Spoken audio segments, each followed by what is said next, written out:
This one comes from Jerry Smithers. And Jerry says, Razor, my question is for you. Do you feel disrespected from the trade to the Leafs? Honestly, I would have made it to this day. Rookie of the year, Tuukka Rask was just drafted. You never really got a fair chance in Toronto, in my opinion. 20th anniversary of this deal going down here. Razor, your thoughts on Jerry's question and half comment? Well, I think first off on the back end, no, not disrespect. I did get a chance in Toronto. I played a lot my first year, and I played really shitty my second year. I had a shitty, terrible year, and when you do that in Toronto, anywhere as a starting goalie in the NHL, if you suck the way I did that year and you don't make the playoffs, then and moves are happening, goalies get moved. It happens all the time. So from that respect, I get that, and I'm assuming a lot of people watching would maybe some people, like, I get that all the time. I really do. I get it all the time. I know if social media was around in 2007, it would probably look different to people, but I've never had anyone come up to me in person in Toronto or Boston or anywhere else and give me a hard time about this thing. So no, I don't feel disrespected about it. How I feel about it was, I guess at the time it was the best thing that happened. I mean, I loved Boston, of course. I love Boston. I live here. My wife was from there, like the whole thing. But did you know it was coming? Did you know this was coming, or was this a surprise? That was the year Joe Thornton got traded. Nick Boynton got traded a couple days before me. Like they were moving, they were changing everything. It was the year after the lockout when we talked about the $39 million everyone was making as an entire team. And the Bruin, we didn't have anybody signed. Like it was just chaos. So went from that and went to Toronto. It was the best thing that could have happened at the time. I signed a 3-year deal, the whole thing. And then the next year went bad. Again, the problem, I guess if people want to think about it as a problem, the problem for me was the Boston Bruins got Zdeno Chara, and Tuukka Rask got to play behind Zdeno Chara his entire career, behind Patrice Bergeron and David Krejci. Like that for me is like the one I'm like, oh, it would have been nice to stick around and play behind Zdeno Chara for 10 more years. That probably would have done my career better. And I'm buddies with Tukes. I play golf with Tukes all the time. I hang out, and I tell him all the time, I saved his career by letting him get traded. If he had stayed in Toronto playing behind what they had there, it's not the same. So again, I get why people say that, and it's a horrible, but I'm pretty secure in myself 20 years later to understand how goalie's pretty much dictated with what the circumstances are out in front of them. And I might not have been as good as number 40 here in Boston, but I also know that I didn't play behind Zdeno Chara in Toronto. Razor, for context too, with Tuukka Rask being expendable in Toronto at the time, you also had Justin Pogge coming off an epic World Junior performance where he gave up no goals. And, again, had a blue line with Letang and Mark Stahl and Luc Bourdon, who was a high touted draft pick as well at the time. But he put on a show at the World Juniors in Canada at the time. So it was like, look, we got to pick between one of the two. Well, no, and to that, so I don't, I try again. It's like collateral. I don't want to bring anybody else into this. And Justin does, he was a great kid and is a good kid, a nice guy. He doesn't need to be brought into this. But I think that's a pretty good example of how the two different organizations were different. I bet Justin Pogge goes to bed some nights wishing he was the one that was in that trade to Boston. Right. Sure. And that's how these careers go and these trades and things work. But I can promise you that Justin Pogge's thought about, man, if I had been the one getting traded instead of Tuukka Rask, but the Leafs couldn't have given up the golden boy from Canada, because then the trade would have been really bad for them. At the time, I would have got roasted. Everyone would have got roasted at the time. Instead, they sent the Finnish kid who ended up being pretty good and then roasting them in the backside. But I think Pogge would have, he's the one really in this whole thing that's like, man, it would have been good if I had been dealt and been able to be in that organization in Boston. So, it's funny that the saddest part of the whole thing, Seaball and Commie, are probably it's 20 years ago now. That's the saddest part, because that 20 years went by pretty quick, and that was a pretty good time in my life, regardless of what was going on in the ice. Life was pretty good back then, and But yeah, it is hard to imagine. it's quieted down, I guess, from my point of view 20 years later, maybe just because I don't really pay attention as much. But, 20 years from now, there'll be another trade that someone forgets about it. Fair enough. But you played, I mean, in hindsight, do you wish you would have had somebody to play with that first year? Because would you play almost 70 games? I don't win. I mean, what I miss, I've talked about on the show, the biggest regret is not getting the playoffs. Like I had 37 wins. Like you look at the amount of guys. That's a franchise record.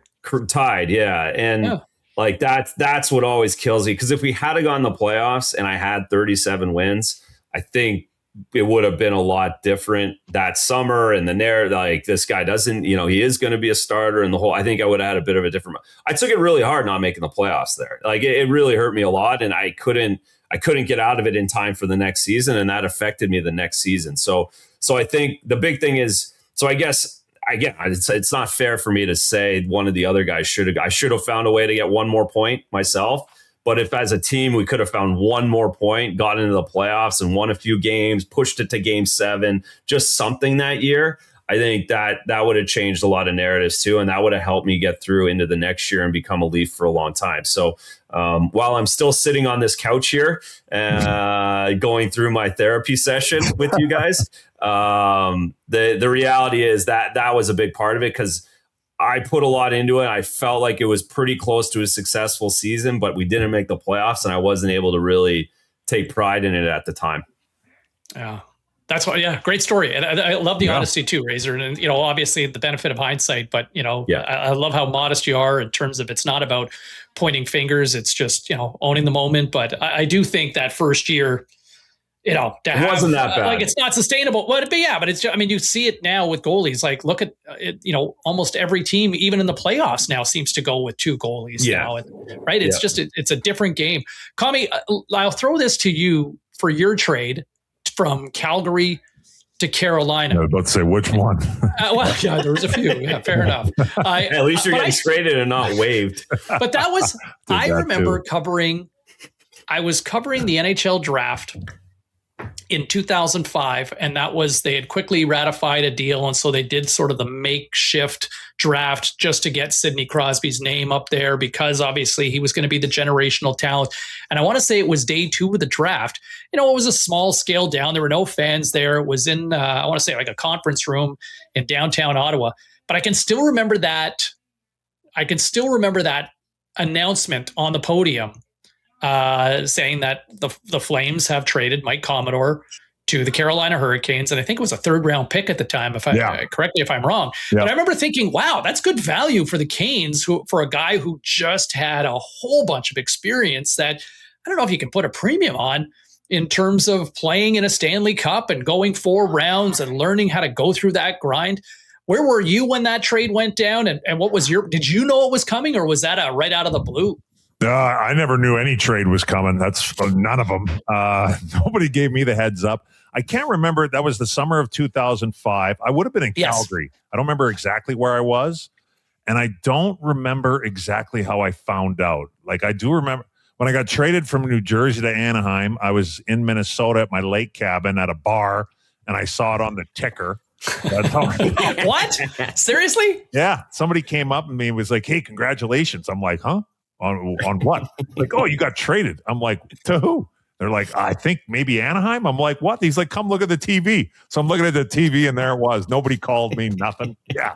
The Flames, I can't remember who called me. Somebody would have called me though. And I would have been in Calgary for sure. I didn't know it was coming. My initial reaction right away was disappointment. Because I really enjoyed Calgary. We had just finished the lockout year. I just had a really good year in the minors. So I was looking, I was thinking I was a Calgary Flame, and I didn't know anything about the Carolina Hurricanes. All I knew is that they were terrible in 2004, and I don't think things were supposed to look that good. But then when I sat there and thought about it for a minute, I'm like, the biggest thing for me was, I was getting up to, 25, turning 26 years old. I'd been up and down and traded. Like you can only do that for so long when you're not a goal scorer before you start packing your bags and heading to Europe or looking for something else to do. So when I sat there and thought about it for a minute, I was like, you know what? Like The Flames had, I'm going to get this a little bit wrong, but it was basically the whole decor from our 04 team was still under contract. They had Phaneuf coming in, who obviously he's going to play.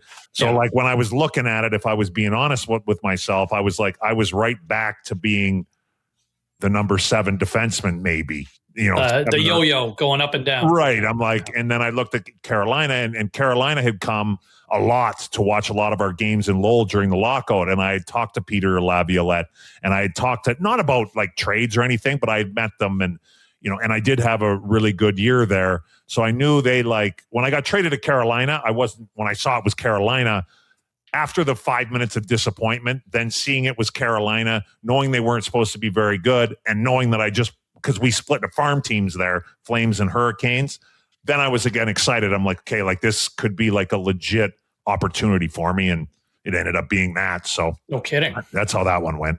I better put this like, so just to put a bow on my thing, because when I got traded, the best part about the whole trade was I was in Rome when I got traded from Boston to Toronto. And not Rome, New York, I'm assuming. Rome, Italy, with my buddy, with my wife, and it was 2006 World Cup. So I was out all night. I wake up to Italy like wins. 19 BlackBerry messages. Like Jeff Gordon, the GM, and Chiarelli, they called me like 4 times each. Fergie called me like 5 times each. No phone at all. Like, didn't talk to anybody. Finally got a hold of my agent. Like, what the hell? He's like, it happened. We pulled it off. You're going to Toronto. Didn't talk to anybody. Literally, like, didn't talk to anybody. 2 more days in Italy. Got off the plane in Boston. My agent had to call the Leafs and be like, sorry, he can't like come do the physical for like another week. He's away, right? Like, it was like all this like proposing. He didn't want them to know I was in Italy hanging out. So maybe that was foreshadowing things a little bit. But yeah, that's what happened that week. I got dealt. That's amazing, though. Like to be able to kind of, you're half a world away. You're kind of out of nothing. I didn't see nothing. And that, of course, there was no social media. What a nice way to process. No Toronto Suns in Italy. Rome, unfortunately. That's well played there on that one.